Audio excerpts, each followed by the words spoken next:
Rafathar kembali menjadi perbincangan publik setelah sejumlah momen kebersamaannya bersama keluarga tersebar luas di media sosial. Anak dari pasangan selebritas ternama ini kerap mencuri perhatian bukan karena sensasi, melainkan karena sikap dan pembawaannya yang dianggap berbeda dari anak seusianya. Setiap kemunculannya, baik di acara publik maupun tayangan keluarga, hampir selalu memicu reaksi warganet. Julukan "Tuan Muda" yang disematkan kepadanya pun semakin menguatkan citra tersebut. Warganet menilai Rafathar memiliki aura percaya diri, cara berbicara yang tertata, serta gestur yang terlihat dewasa namun tetap natural sebagai anak-anak. Fenomena ini membuat namanya terus menjadi topik hangat, bahkan dalam unggahan sederhana sekalipun. Menariknya, perhatian besar terhadap Rafathar tidak hanya datang dari penggemar dunia hiburan, tetapi juga masyarakat umum. Banyak yang merasa terhibur dengan tingkah polosnya, sementara sebagian lainnya melihat sosok Rafathar sebagai gambaran anak yang tumbuh di lingkungan terdidik dan penuh perhatian. Hal inilah yang membuat pesonanya kerap disebut berbahaya, dalam arti kiasan, karena mampu menyedot atensi publik dengan cepat. Fenomena ini menunjukkan bagaimana figur anak dari keluarga publik figur dapat dengan mudah menjadi sorotan nasional. Pada tahap awal ini, Rafathar tidak hanya dikenal sebagai anak selebritas, tetapi juga sebagai sosok kecil yang kehadirannya selalu dinantikan. Bab pembuka ini menjadi dasar untuk memahami mengapa pesona Rafathar terus berkembang dan menarik perhatian luas masyarakat. Melanjutkan fenomena yang telah mencuri perhatian publik, pesona Rafathar dinilai muncul secara alami sejak usia dini. Banyak momen yang memperlihatkan bagaimana dirinya bersikap sopan, tenang, dan mampu menempatkan diri di berbagai situasi, baik saat berada di depan kamera maupun dalam interaksi sehari-hari. Sikap tersebut kerap dianggap tidak dibuat-buat, sehingga menimbulkan kesan tulus di mata masyarakat. Dalam sejumlah tayangan dan potongan video yang beredar, Rafathar terlihat memiliki cara berkomunikasi yang jelas dan terstruktur. Ucapannya sederhana, namun mencerminkan pemahaman yang baik serta kecerdasan verbal yang menonjol untuk anak seusianya.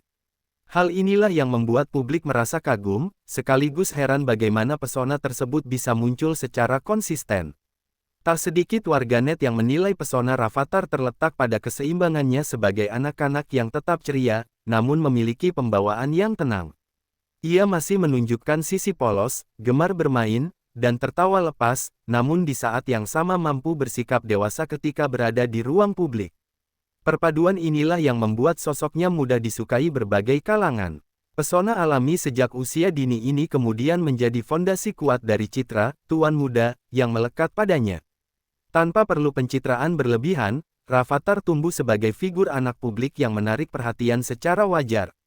Bab ini menegaskan bahwa daya tariknya bukan sekadar karena latar belakang keluarga, melainkan juga karakter yang terbentuk secara alami. Seiring pesona alaminya yang terus mendapat sorotan, julukan Tuan Muda mulai melekat kuat pada diri Rafathar. Sebutan ini pertama kali ramai digunakan warganet untuk menggambarkan pembawaannya yang dinilai rapi, percaya diri, dan berwibawa meski masih berusia anak-anak. Julukan tersebut kemudian menyebar luas dan menjadi identitas populer di berbagai platform media sosial. Julukan Tuan Muda tidak muncul tanpa alasan. Dalam sejumlah kesempatan, Rafathar terlihat memiliki gaya bicara yang tenang serta ekspresi yang terkontrol. Ia kerap menunjukkan sikap sopan kepada orang dewasa, berani menyampaikan pendapat, dan mampu merespons situasi dengan cara yang terkesan matang. Hal inilah yang membuat publik menilai ada karisma tersendiri dalam dirinya. Fenomena ini semakin menguat karena konsistensi sikap Rafathar di berbagai momen, baik dalam tayangan keluarga, acara publik, maupun video singkat yang beredar. Citra tersebut terus terjaga secara alami. Tanpa peran yang dibuat-buat, warganet merasa julukan Tuan Muda muncul sebagai bentuk ekspresi kekaguman, bukan sekadar label sensasional. Namun demikian, viralnya julukan tersebut juga menandai meningkatnya perhatian publik terhadap Rafathar. Dari sekadar anak selebritas, ia kini dipandang sebagai figur kecil dengan karakter yang unik. Bab ini menjadi penghubung penting sebelum pembahasan berlanjut pada bagaimana respons publik berkembang, termasuk munculnya sisi kekaguman dan kewaspadaan secara bersamaan. Seiring viralnya julukan Tuan Muda, reaksi warganet terhadap Rafathar pun semakin beragam. Di satu sisi, banyak netizen yang mengungkapkan rasa kagum terhadap sikap, kecerdasan, dan pembawaannya yang dinilai menenangkan. Kolom komentar di berbagai unggahan kerap dipenuhi pujian, doa, serta harapan agar Rafathar tumbuh menjadi pribadi yang baik dan berprestasi. Namun di sisi lain, muncul pula suara-suara kewaspadaan dari sebagian masyarakat. Mereka menilai perhatian yang terlalu besar terhadap anak dapat berpotensi menimbulkan tekanan tersendiri, meski tidak terlihat secara langsung. Kekhawatiran ini lebih menyoroti intensitas sorotan publik yang terus mengikuti setiap gerak-gerik Rafathar sejak usia dini. Perbedaan respons ini menunjukkan meningkatnya kesadaran publik terhadap isu perlindungan anak di ruang digital. Kekaguman yang berlebihan dikhawatirkan berubah menjadi ekspektasi tinggi, sementara eksposur yang terus-menerus bisa mengurangi ruang privat seorang anak untuk tumbuh secara alami. Warganet pun mulai saling mengingatkan pentingnya menjaga batas dalam mengapresiasi figur anak publik. Bab ini menggambarkan titik penting dalam perjalanan popularitas Rafathar. Dari sekadar sosok yang dikagumi, ia kini menjadi simbol diskusi publik tentang bagaimana seharusnya masyarakat bersikap bijak. Reaksi yang berimbang antara kagum dan waspada menjadi penanda bahwa pesona Rafathar tidak hanya menarik perhatian, tetapi juga memicu refleksi bersama. Di tengah sorotan publik yang semakin besar, peran orang tua menjadi kunci utama dalam mengawal popularitas Rafathar. Sebagai anak yang tumbuh di lingkungan keluarga publik figur, pendampingan dan pengawasan dinilai sangat penting agar ia tetap berkembang secara wajar. Orang tua berperan sebagai pelindung utama yang memastikan dunia anak tetap seimbang di tengah perhatian masyarakat. Dalam berbagai kesempatan, terlihat adanya upaya untuk membatasi eksposur berlebihan terhadap Rafathar. Meski sesekali muncul di ruang publik atau media sosial, momen-momen tersebut tetap dikemas secara selektif. Langkah ini dipahami sebagai bentuk tanggung jawab orang tua dalam menjaga privasi dan kenyamanan psikologis anak. Selain membatasi sorotan, orang tua juga berperan dalam membentuk karakter dan nilai-nilai dasar.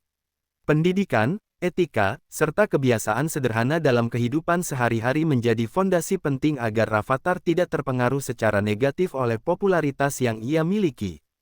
Pendekatan ini bertujuan agar ia tetap rendah hati dan fokus pada proses tumbuh kembangnya sebagai anak. Bab ini menegaskan bahwa pesona dan citra positif Rafathar tidak terlepas dari peran keluarga di balik layar. Di tengah pujian dan perhatian publik, kehadiran orang tua sebagai pengarah menjadi penyeimbang utama. Dari sinilah muncul harapan bahwa popularitas dapat dikelola secara sehat, tanpa mengorbankan masa kecil yang seharusnya penuh kebahagiaan. Popularitas yang melekat sejak usia dini tentu membawa dampak tersendiri bagi kondisi psikologis seorang anak. Setelah peran orang tua menjadi sorotan utama, perhatian publik ini tertuju pada bagaimana ketenaran dapat memengaruhi proses tumbuh kembang Rafathar. Meski terlihat ceria dan percaya diri, para pengamat menilai penting untuk tetap memperhatikan sisi emosional anak di balik sorotan kamera. Sorotan yang terus-menerus berpotensi membentuk pola pikir anak terhadap dirinya sendiri. Pujian yang berlebihan, jika tidak diimbangi dengan pemahaman yang tepat, bisa menumbuhkan ekspektasi tinggi dari lingkungan sekitar. Dalam jangka panjang, kondisi ini dikhawatirkan membuat anak merasa harus selalu tampil sempurna demi memenuhi harapan publik. Di sisi lain, dengan pendampingan yang tepat, popularitas juga bisa menjadi pengalaman belajar yang positif. Anak dapat dilatih untuk mengenal batasan, memahami mana ruang publik dan mana ruang pribadi, serta diajarkan cara menyikapi perhatian orang lain dengan sehat. Proses ini membutuhkan komunikasi yang intens antara anak dan orang tua agar tidak menimbulkan tekanan batin. Bab ini menekankan bahwa dampak psikologis bukanlah sesuatu yang selalu tampak di permukaan. Justru di balik pesona dan senyum yang sering terlihat, keseimbangan emosi anak harus tetap menjadi prioritas utama. Kesadaran akan hal ini menjadi langkah penting sebelum masyarakat melangkah pada tahap refleksi yang lebih luas mengenai sikap bijak dalam mengagumi figur anak publik. Setelah memahami dampak psikologis dari popularitas sejak usia dini, perhatian publik diarahkan pada pentingnya edukasi bersama. Masyarakat diharapkan mampu menempatkan rasa kagum secara proporsional, khususnya terhadap figur anak yang berada di ruang publik. Apresiasi yang sehat dinilai lebih bermanfaat dibandingkan pujian berlebihan yang dapat menimbulkan tekanan tersembunyi. Media sosial menjadi ruang utama di mana sikap ini diuji. Komentar, unggahan ulang, hingga pembahasan yang terlalu intens dapat tanpa disadari melanggar batas privasi anak. Oleh karena itu, edukasi literasi digital menjadi krusial agar warganet memahami etika dalam mengonsumsi dan menyebarkan konten yang melibatkan anak. Mengagumi tanpa berlebihan juga berarti menghormati proses tumbuh kembang anak sebagaimana mestinya. Anak tetap membutuhkan ruang untuk bermain, belajar, dan melakukan kesalahan tanpa harus selalu menjadi pusat perhatian. Kesadaran ini membantu menciptakan lingkungan yang lebih ramah bagi anak-anak yang lahir di tengah sorotan publik. Bab ini mengajak masyarakat untuk berperan aktif dalam menciptakan ruang digital yang aman dan sehat. Dengan sikap bijak dan empati, pesona Rafathar dapat dinikmati sebagai hiburan yang positif, tanpa mengorbankan hak anak untuk tumbuh secara alami dan bahagia. Sebagai penutup rangkaian cerita ini, pesona Rafathar perlu ditempatkan dalam sudut pandang yang lebih utuh dan bijak. Istilah bahaya pesona yang kerap digunakan sejatinya bersifat kiasan, menggambarkan betapa kuatnya daya tarik seorang anak yang mampu menyedot perhatian publik. Bukan ancaman nyata, melainkan pengingat akan besarnya pengaruh figur anak di ruang publik. Di balik sorotan dan pujian, Rafathar tetaplah seorang anak yang sedang menjalani masa tumbuh kembang. Pesona yang dimilikinya bisa menjadi inspirasi tentang bagaimana lingkungan keluarga, pendidikan, dan nilai-nilai dasar berperan membentuk karakter positif sejak dini. Hal ini menjadi contoh bahwa popularitas tidak selalu identik dengan dampak negatif jika dikelola dengan tepat. Kisah Rafathar juga membuka ruang refleksi bagi masyarakat tentang cara memperlakukan figur anak publik. Kekaguman seharusnya diarahkan pada hal-hal yang membangun, seperti sikap sopan, kecerdasan, dan perilaku positif, bukan pada eksploitasi atau tuntutan berlebihan. Dengan demikian, pesona yang ada justru menjadi energi positif bagi lingkungan sekitar. Akhirnya, cerita ini menegaskan bahwa pesona Rafathar bukanlah sesuatu yang perlu ditakuti, melainkan dihargai secara proporsional. Dengan dukungan keluarga dan kesadaran publik, ia diharapkan dapat tumbuh sebagai pribadi yang sehat, bahagia, dan tetap menjadi inspirasi tanpa kehilangan haknya sebagai anak.